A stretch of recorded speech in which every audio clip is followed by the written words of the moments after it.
Hello, everyone. Welcome into Yelling from the Couch. I'm Brent Humphreys, joined by my co-host Gage Berdovich. This will be the Week 14 Pick'ems. Gage, how you doing this week, man? Right now, while we're recording, it is Thursday night football, and the New England Patriots are facing your Pittsburgh Steelers.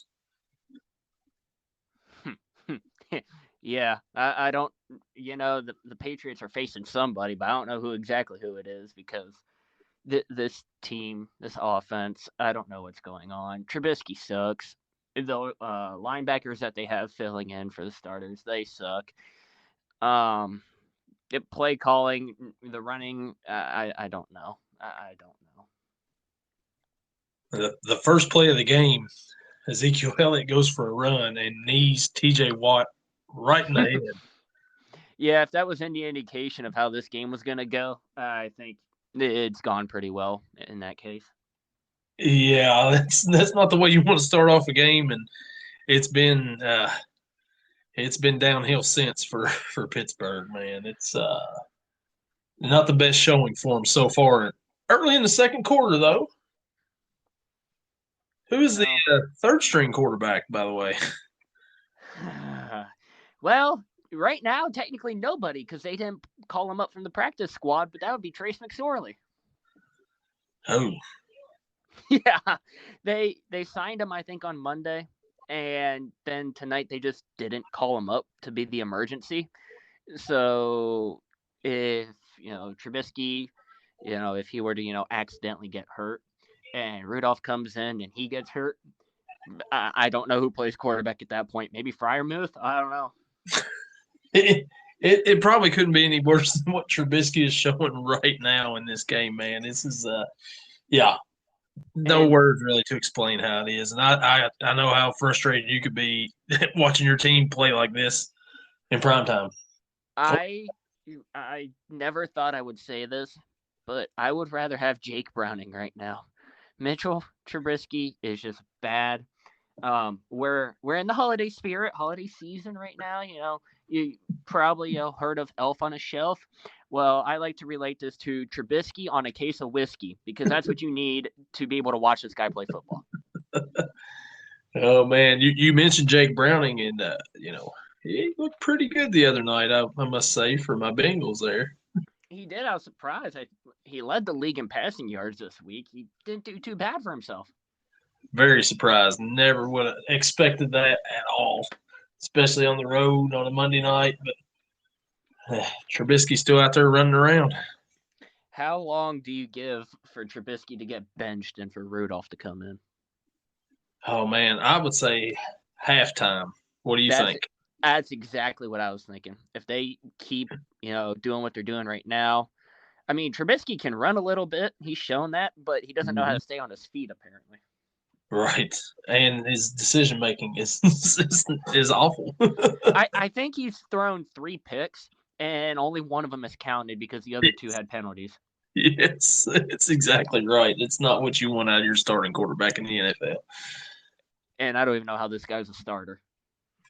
And Patriots have struggled to score lately, and they've got 14 already early in the second quarter.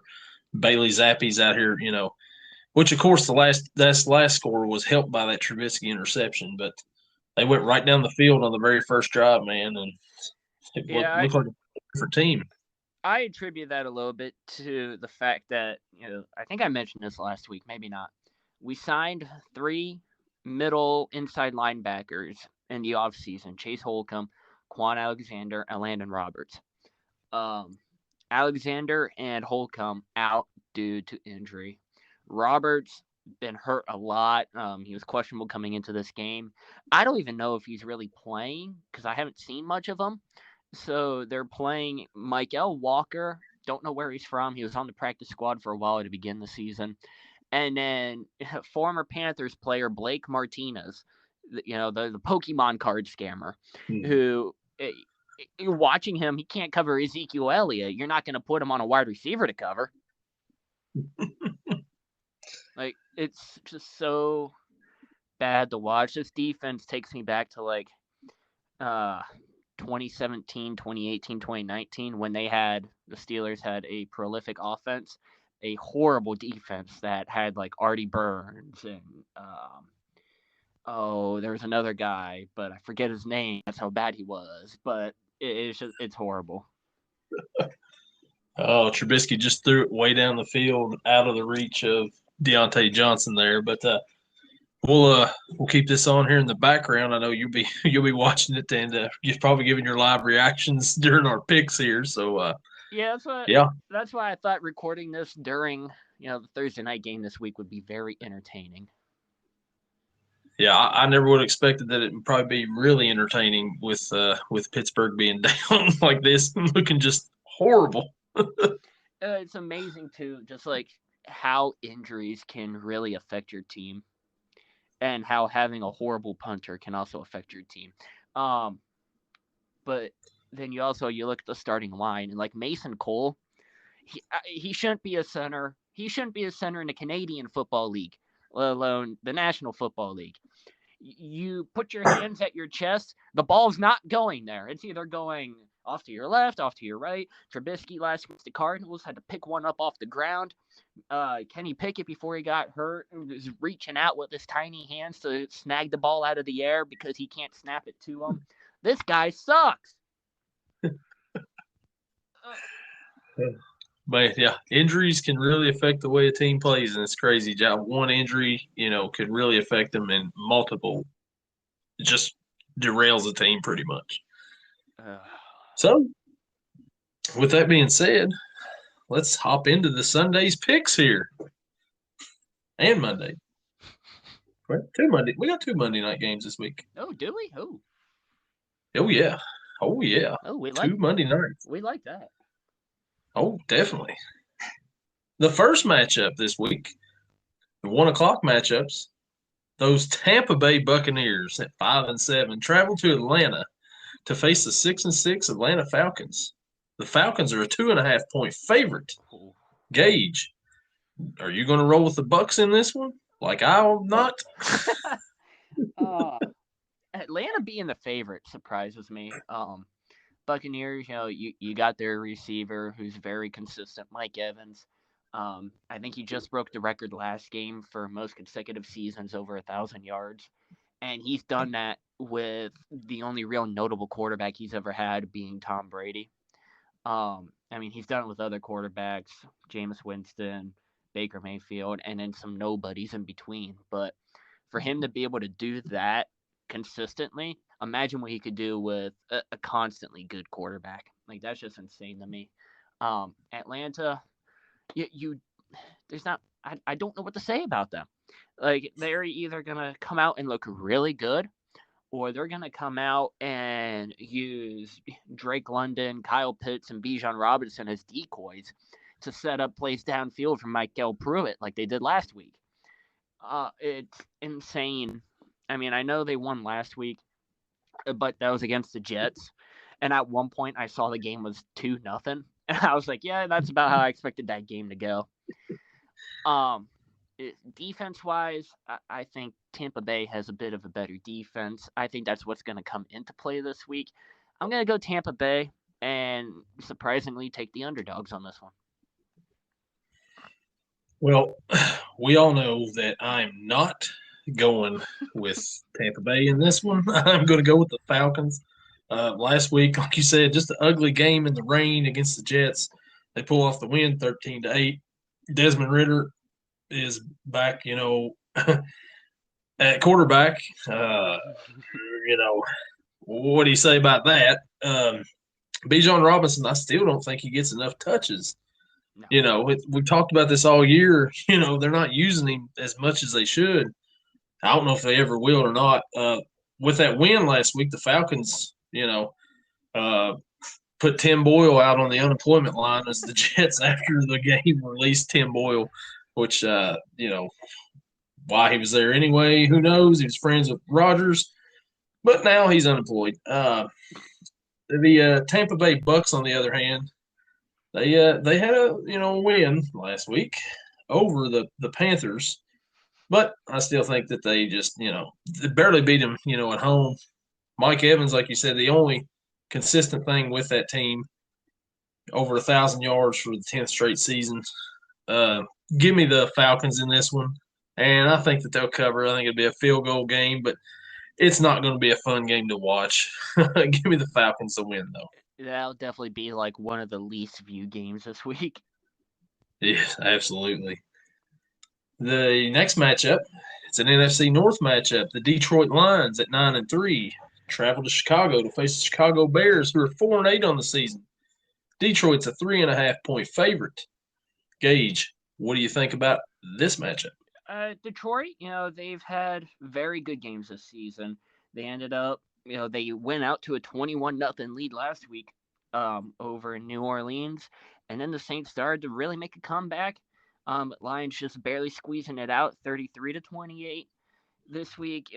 You got the Bears. I mean, they're still, they're, they're better than the Patriots, but that's about it. Um, I don't really see this even being that close or that good of a game. Oh wow. Oh, sorry. Yeah, Pat's touchdown. Yeah, I uh, understand. oh, but as I was saying, I don't Did expect it. anybody have Hunter Henry for 2 touchdowns, by the way? If you did, you just cashed in on that one. Wow.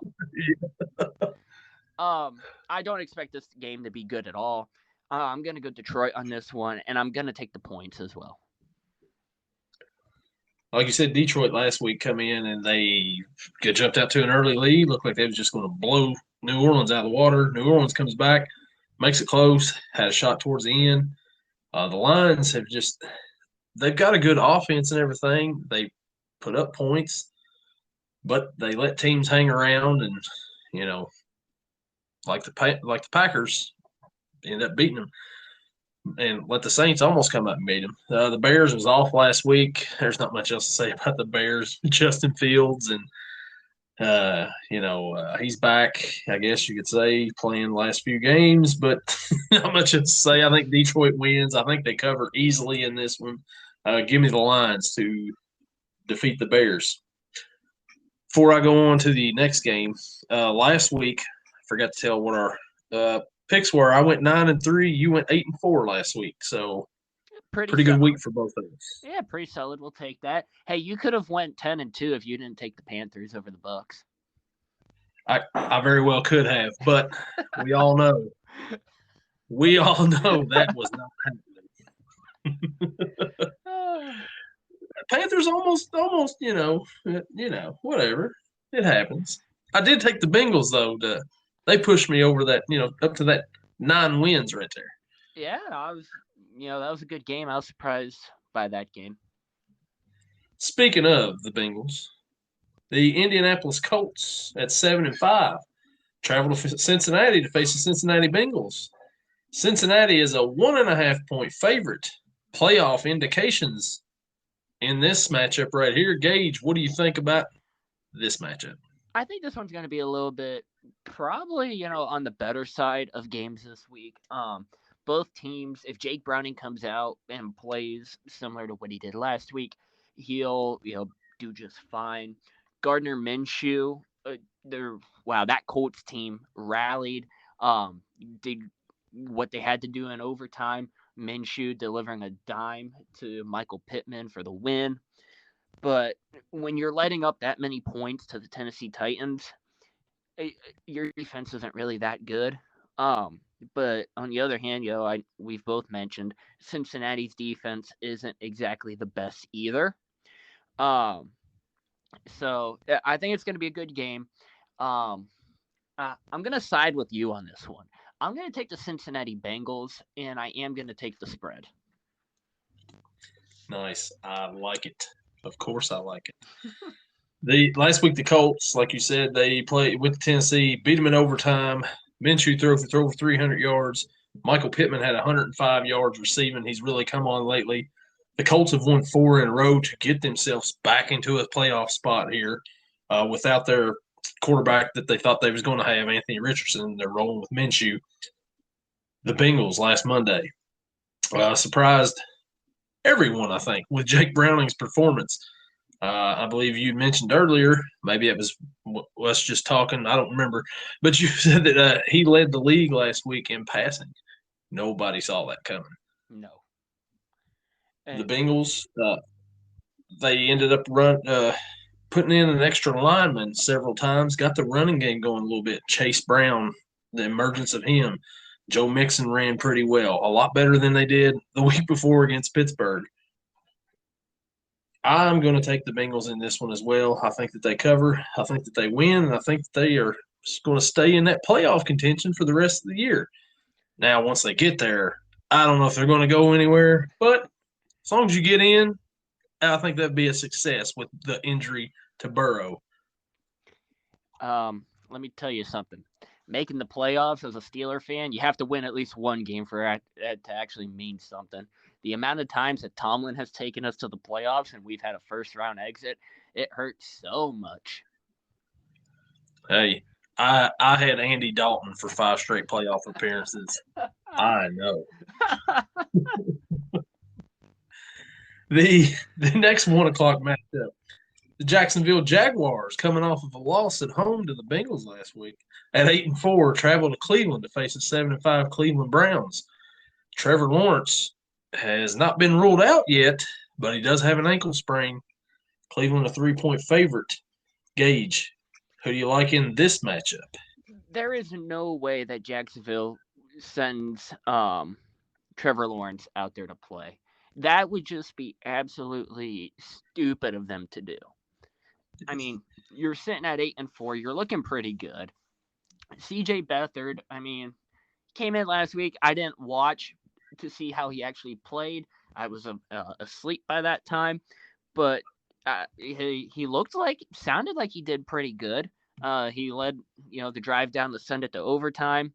Um, I just don't know, being basically a career backup, how he's actually really gonna do. Um, then man, I don't know if Jacksonville really has it. Calvin Ridley, I think is going to be number one this week because Christian Kirk, I believe, is out. I could be wrong on that. He's either questionable or he's out.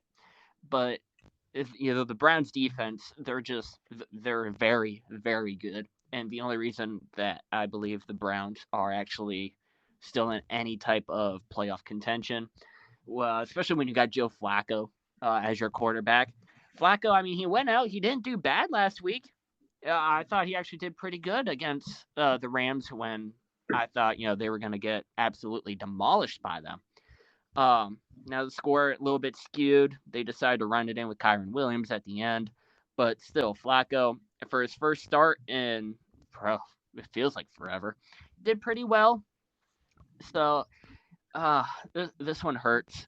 I'm gonna go and take Cleveland on this. I think it's gonna be just their defense that wins them this game, and I think it's gonna be just enough to pull out the win against probably what's gonna be a CJ Beathard led team. I'm with you on this one too. I think that the Browns defense is going to carry him in this matchup as well. Last week, like we kind of made fun of, Joe Flacco starting for the Browns, but he led them right down the field on the very first drive for a touchdown. And I was like, oh, okay, that was pretty impressive. Not a whole lot after that, but not bad. Like you said, the defense though, that's what's going to carry him this week. Jacksonville, like you said, they would be insane to send Trevor Lawrence out there. Like you said, you're sitting pretty good. C.J. Beathard came in, played pretty good. I mean, when he was in the game, they did the same, ran the same plays that they would have if Lawrence was in the game. So they're trusting him with that offense. Christian Kirk, he had a pretty big play, the very first play for the Jaguars, and then was out after that. He caught the pass for 26 yards. If he's out again this week, it's not going to help Beathard. But give me the Browns in this one. Like you said, the defense will lead the way to victory for the Browns. Ugh. Yeah. The next 1 o'clock matchup, NFC South. The Carolina Panthers at 1-11 travel to New Orleans, face New Orleans Saints, who are 5-7. New Orleans is a 4.5-point favorite. Gage, Do you like the Panthers to get their second win this week against New Orleans? Absolutely not. No, no. I mean, I think that point spread's a little much. I think this is going to be, hey, touchdown, Deontay Yeah. Johnson, and I started him in fantasy. Let's go. There we go. Um, 25-yard touchdown pass. that looked like something that Kenny Pickett would not have thrown. Where were we? Nice kick, too. Oh yeah, That's a Panther. good catch. Oh yeah, I don't know how he made that catch. Oh, Wow, that was awesome. yeah, we're talking about the great Panthers game coming up. Sorry. Oh yeah, Panthers Saints. Derek Carr. I don't think he's playing this week. I think it's going to be Jameis Winston leading the team. Which case, I think 3-3, I believe, is his touchdown to interception ratio this season. Coming in for Derek Carr when he's been injured. And 3-3 as a backup, that means your starter has gotten injured a lot. Fragile Derek Carr, I think, is going to be his nickname from now on. But the Panthers, like you said, they're sitting at 1-11. They're just bad. Bryce Young, I feel bad for the kid. He had all the talent and just went into a horrible system. Give me the Saints on this one, but I don't think they're going to cover. You mentioned Jameis Winston. He's 3-3 right now. Touchdowns, interceptions. They don't call him Mr. 30 for 30 for nothing. A couple of years ago when he had 30 touchdowns, 30 picks in the season, that's impressive one way or another. But the Panthers are just horrible. Like you said, Bryce Young went to a bad system. Feel bad for him. His coach got fired his first year there. And it's, they played the Bucks pretty good last week, but we know that the Bucks absolutely suck. Saints are a little bit better, and that division is just awful from top to bottom. The Falcons right now are at top of it at 6-6. We may have one of those teams, finish 8-9 and make the playoffs and host a playoff game, which is absolutely ridiculous. I'm taking the Saints in this one, and I think that I don't think that they'll cover the spread. I think the Panthers will keep it close, but they won't win. They don't know how to close out and win a game. They won't do it again this week. Give me the Saints. Next 1 o'clock matchup, the Houston Texans travel to East Rutherford, New Jersey to face the New York Jets. Houston is a 3.5-point favorite. Gage, what do you think about this one? Only a 3.5-point favorite. That is insane, I believe. Like you said, after the Jets loss, Tim Boyle, feel bad for the guy. He didn't have much time at all on that team, but he got cut. They went and signed, I believe it was Brett Ripien off of Seattle's practice squad, I believe it was. Is he starting? Is Trevor Siemian starting? Or is Zach Wilson starting? It could be any of these guys, or they could just say, the heck with it. We're just going to use all 3 of you. I don't really know. But the Texans, they're too good offensive-wise. Defense, they still have, some issues to talk about.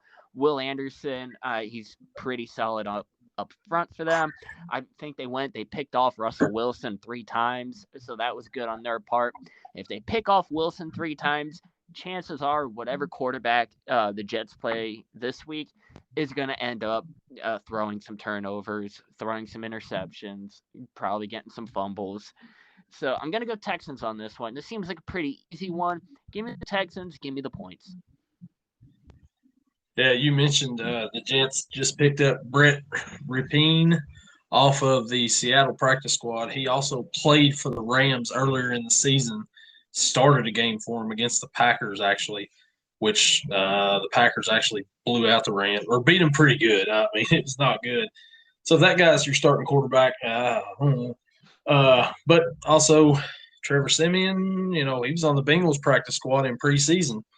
Who would have thought he would have been playing a game the other day, and Jake Browning, both the 2 backup quarterbacks for the Bengals, playing significant minutes in Week 13 of the NFL.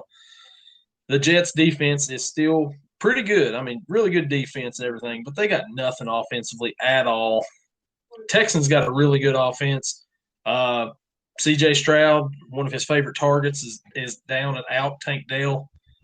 but he's still got Nico Collins, and they got a pretty decent defense as well.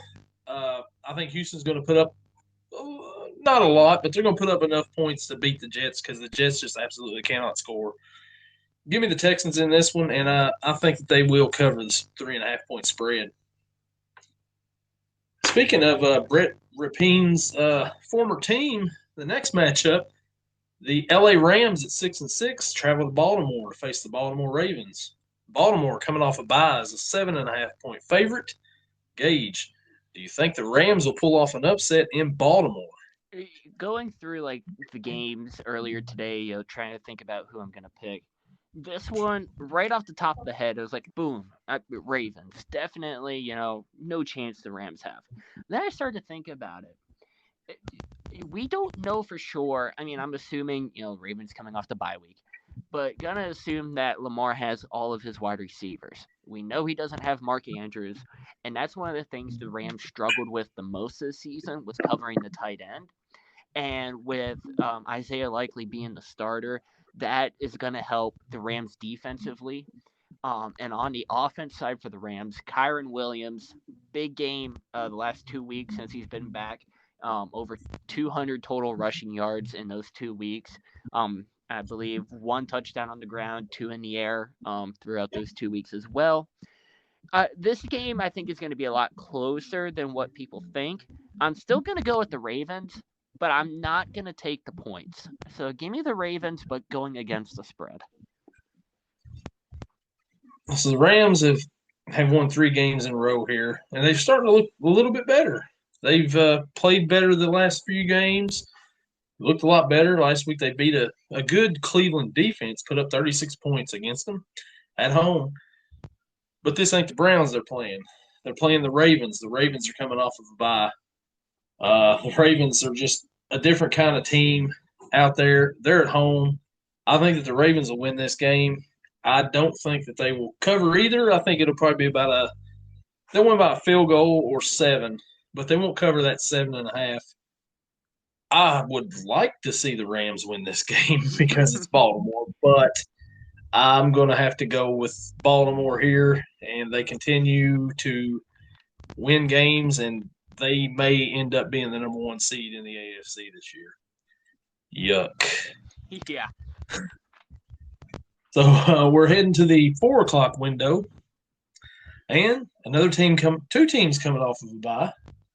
The Minnesota Vikings travel to Vegas to face the Las Vegas Raiders. Minnesota's a 3-point favorite in this one. Gage, what do you think about this matchup? I'm hoping that the last game, I should say, that Josh Dobbs had, where he threw the 4 interceptions, I hope that was just like a fluke. Quarterbacks have that bad game every once in a while. Because his first few starts as a Viking was pretty good. Aiden O'Connell, though, I mean, we know, the rookie, probably ain't going to be that good. I think he's played sneakily good. Probably not to the point to where, CJ Stroud is at. Definitely not that. But when it comes to game management, it seems like Aiden O'Connell has done that very well. However, the Vikings, offensively and defensively, I think they have too much. Justin Jefferson may be coming back this week.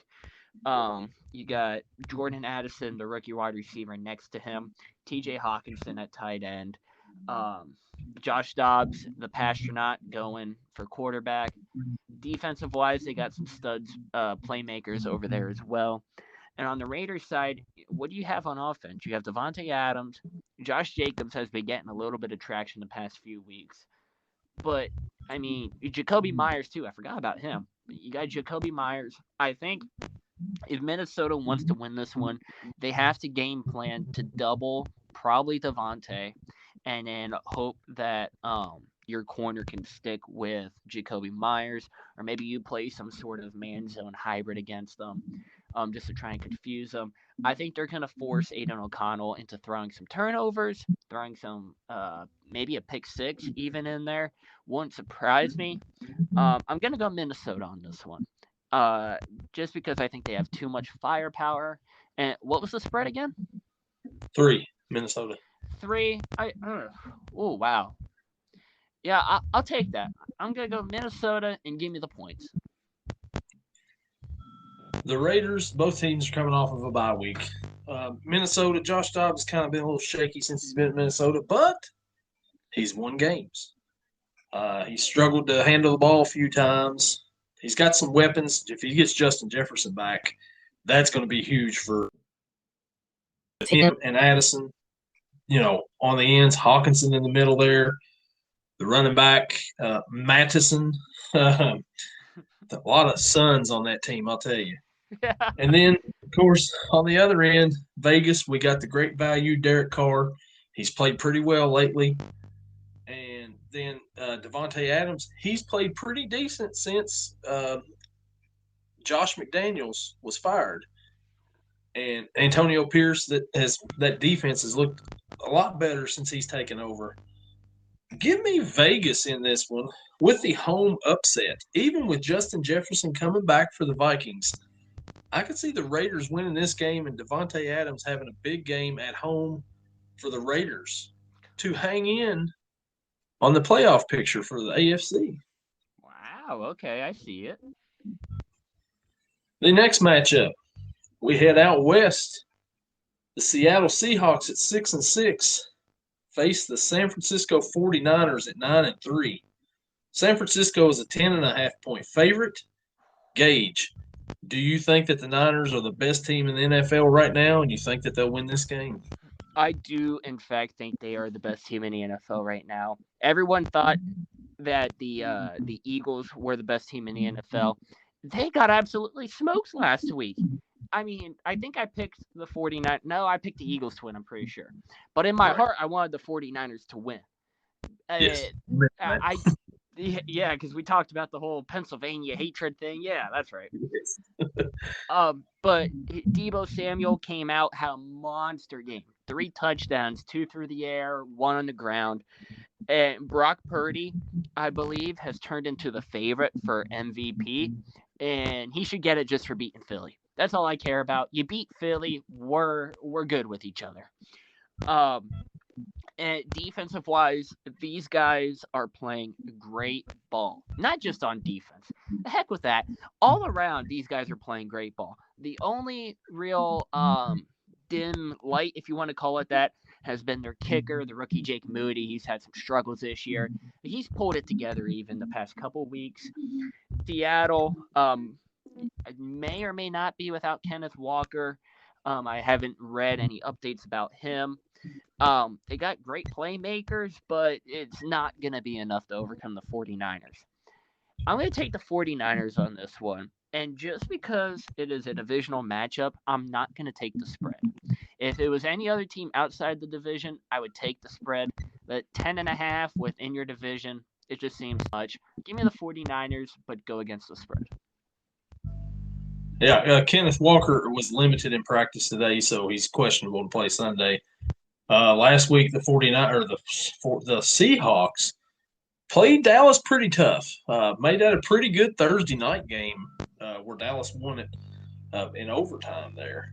But Seattle, listen to me. That game wasn't even in overtime, was it? What am I talking about? Anyways, Dallas won that game last week by 6. Good game. Still entertaining game either way, whether I thought it was overtime or fourth quarter. Seattle played them pretty tough. San Francisco last week went by to Philly and just smashed them.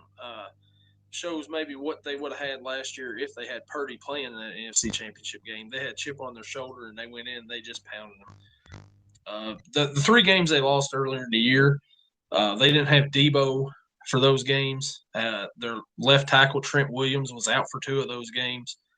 Once you get them back and you get them at full strength like they have been, I don't think there's a team that's going to beat them as long as they're fully healthy, offensively, defensively.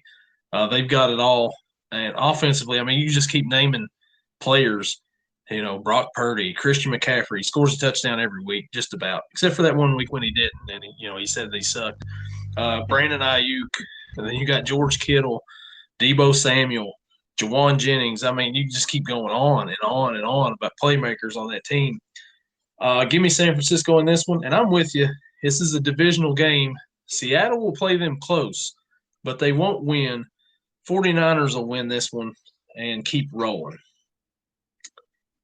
The next matchup, this one's looking pretty good right now. But, a lot better than it was a couple weeks ago. The Buffalo Bills travel to Kansas City to face the Kansas City Chiefs. The Chiefs are a 1.5-point favorite. Gage, who do you like in this matchup? Man, the Chiefs last week, they went out and lost, surprisingly, to the Packers. What was a very controversial ending. But Kansas City, they don't have receivers. You got Travis Kelce. Sorry, I'm just watching that punt that he just muffed and almost gave away. They have Travis Kelce. Taylor Swift was in attendance, and he didn't even have that good of a game. I mean, he had 4 catches, I think, for 81 yards, no touchdowns. Don't know what's going on, but at least we know one thing. We talked about this last week. We know that they're not broken up. So I think that that's all that matters in the Kansas City world. For whatever reason, Buffalo, like you said, coming off their bye, we don't know what Buffalo team's going to show up. They have looked very up and down this season, having a way worse record than at least what I thought currently. So, man, this one pretty good game, like you said. I could see it being very close. I could see this even being a 1-point game. I know the spread's 1.5, but I could see it being a 1-point game. But I don't think that'll be the case. I'm going to take Kansas City here. I'm going to take Kansas City, and I'll take the spread. Kansas City last week, they lost to the Packers. Like you said, a very controversial ending to that where Kelce got pushed in the back 2 hands. They're usually not calling that on a Hail Mary, whether that's right or not. It was what it was. The play before that, Carrington Valentine, where he was riding MBS, all the way down the field, and there was no pass interference. It was just, mind blowing to me. I mean, that was clearly pass interference. Should have been called. It might not have been the play before that, but it was a drive before that, I believe. But Kansas City had a chance to win there. They didn't. Buffalo's coming off of a bye. Very close game against Philadelphia. I heard, I think it was Damian Woody was talking about Josh Allen, and he said that he thinks that Josh Allen is the best quarterback in the NFL that can put his team on his back and can win games by just putting his team on his back. And I said, whoa, wait a second here. He's playing a team that's got Patrick Mahomes as a quarterback. I'm pretty sure I've seen that guy put his team on his back and carry them with like a little less than a minute left in the game, and he'd come down, he'd get him into field position. That guy's pretty good at doing that too. Josh Allen's been inconsistent. He fumbles the ball, interceptions. He's got, ball control issues. With that being said, this game's at home. I think Kansas City's going to win this game, get back on track. It's hard to win at Arrowhead. Like I said, this game a few weeks ago didn't look like it was going to be that good. It's starting to look good again. But the main thing about this game right here is Taylor Swift and Travis Kelce are still together. I thank God. I mean, man, they are still together. We talked about it last week on the pod, and we had our answer. She was at the game last week. Love still is alive, and go Chiefs in this one. I'm taking them to win and cover the spread. The next 4:25 matchup, the Denver Broncos at 6-6 travel to LA to face the LA Chargers at 5-7. LA is a 2.5-point favorite. Gage, what do you think about this matchup? So, how, when you're watching a football game and they have the scores coming up across the bottom of the screen of every game? Well, last week, watching the Steelers game against the Cardinals, yeah, whatever, haha.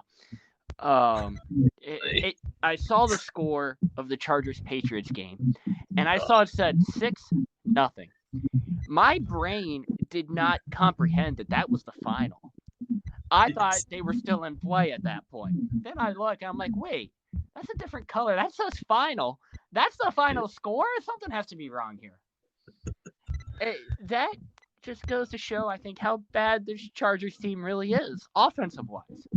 Yes. Defensive-wise, they got a lot going for them. But offensive-wise, Austin Eckler last week was held to 14 carries for 18 yards. He is at a career-low 3.2 yards per carry after never having a season under 4.5 yards per carry. I don't know what's going on with him. Look for Joshua Kelly to get more involved in this offense.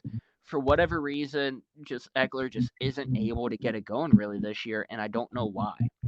On the other side of things, Denver, they have looked so much better than what they did, back in their 70-20 loss to Miami, defensive-wise and offensive-wise.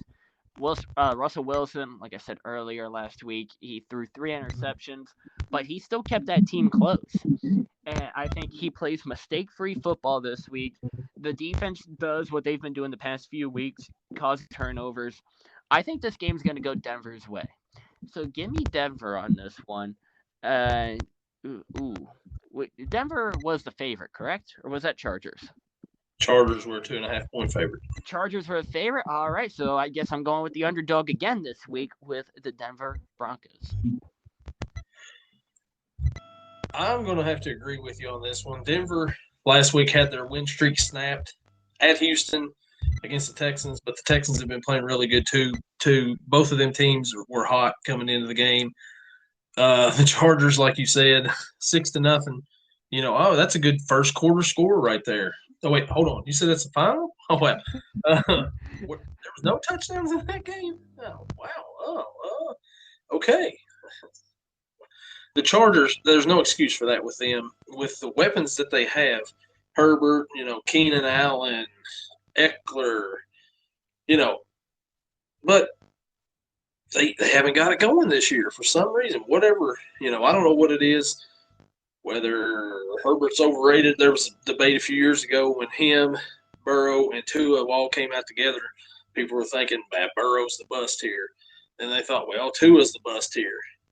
Now it's looking like, Herbert's playing, but he's not producing anything on the field for the Chargers. Broncos, on the other hand, they're playing really well.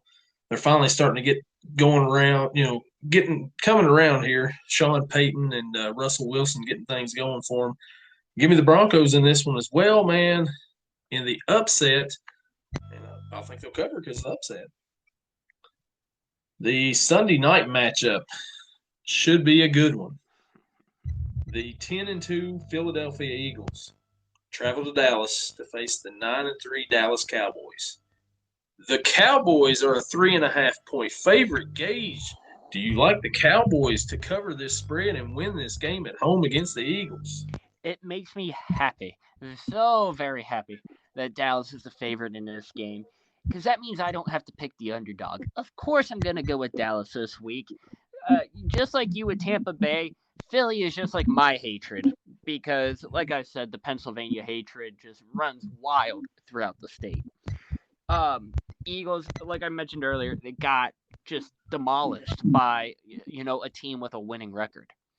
And I know, the Dallas Cowboys, I don't know if they've beaten anyone with a winning record, but I think they make that happen this week.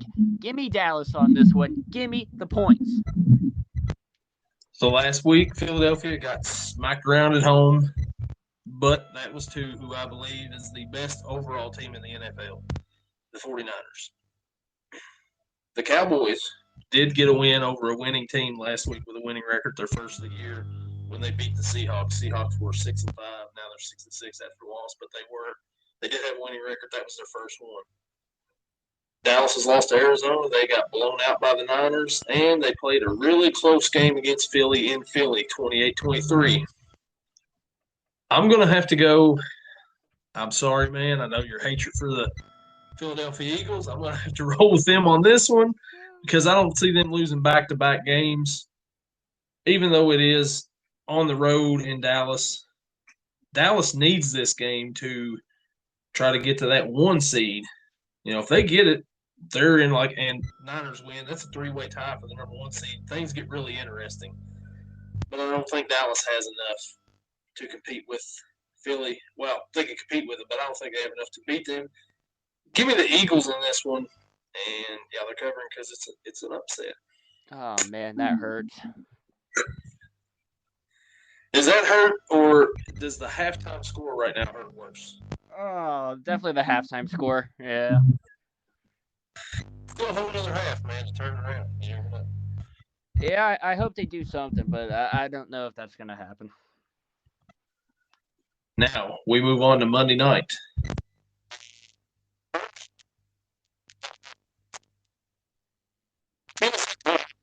8 travel to Miami to face the Miami Dolphins at 9-3. Miami's a 13-point favorite. Gage, do you think Tennessee? I 13-point favorite. I like Miami in this one. With how good they've been doing, especially on offense, Tua and Tyreek been hooking up a lot. Raheem Mostert still, I believe, leading the league in rushing scores. I think he's number 3 in rushing yards. Devon A-Chain finally back. Those two are just incredible together. Tennessee, I mean, they had Derrick Henry last week did pretty good. I think he had 2 scores. Malik Willis made, or sorry, not Malik. Wow, what am I saying? Will Levis made one of the more better plays I've seen a quarterback make in a while. He went through the interception, ran down, forced the fumble, got the fumble recovery, new set of downs. I feel like that's just how you draw it up. That has to be a play in the playbook called fake the defense out. And that's exactly how that happens. But I don't think that there's any stop in the Miami offense right now, especially not by this Tennessee defense.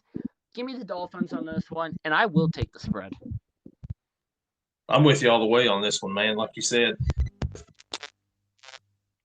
back there in the backfield, it's a very fast backfield. Then you got Tyreek, the cheetah. You got Jalen Waddle. You got Tua throwing to him. There's weapons all over the field for Miami. That offense is fun to watch.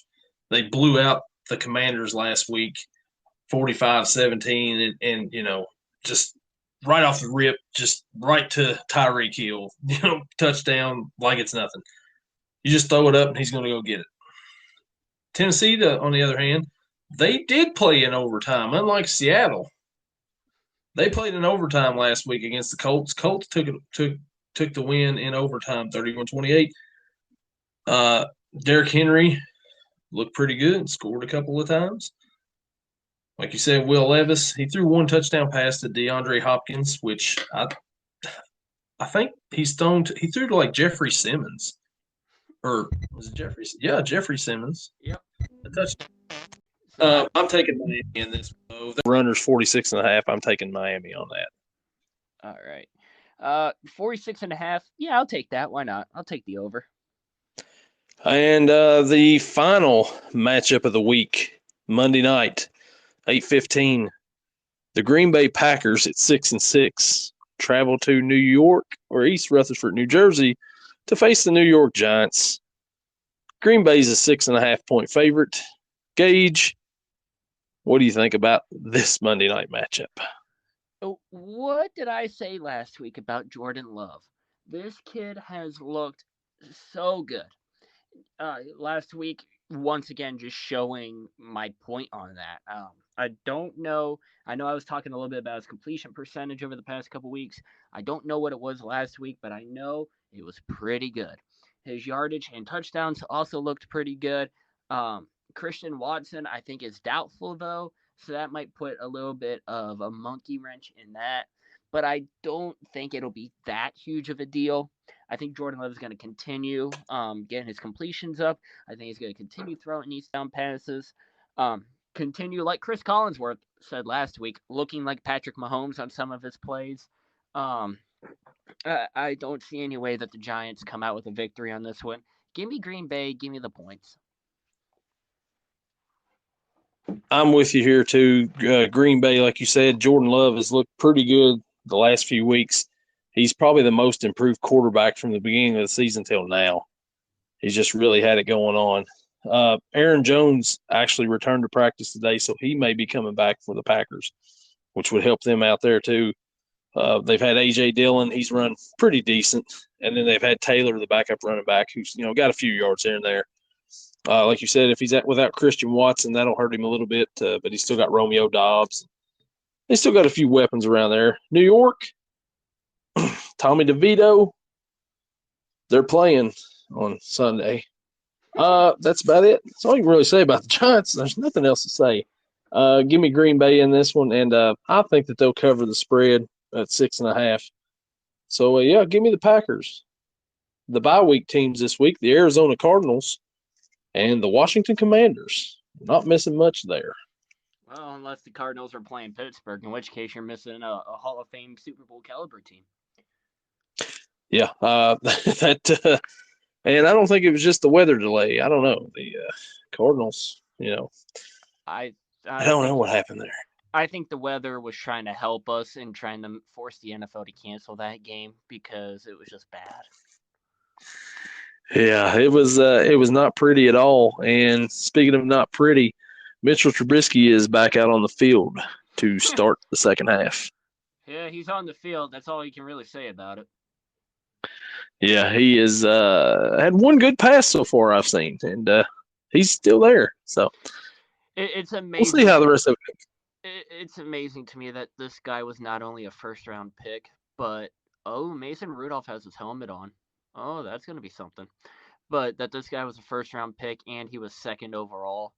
He's only had one good season, and yet he's making $6 million this year from the Steelers. It's incredible with this guy, how his agent robs teams. Oh yeah, and the Bears traded up to get that second spot to draft him. That's even crazier. They could have had Patrick Mahomes, but no, we got to draft Mitchell Trubisky.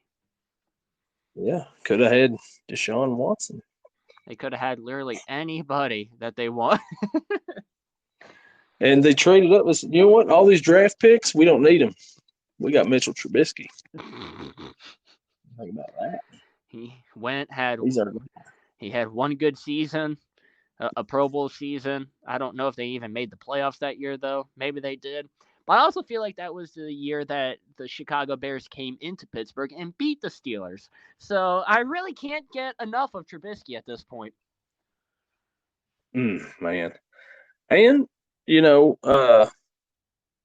he played school at North Carolina.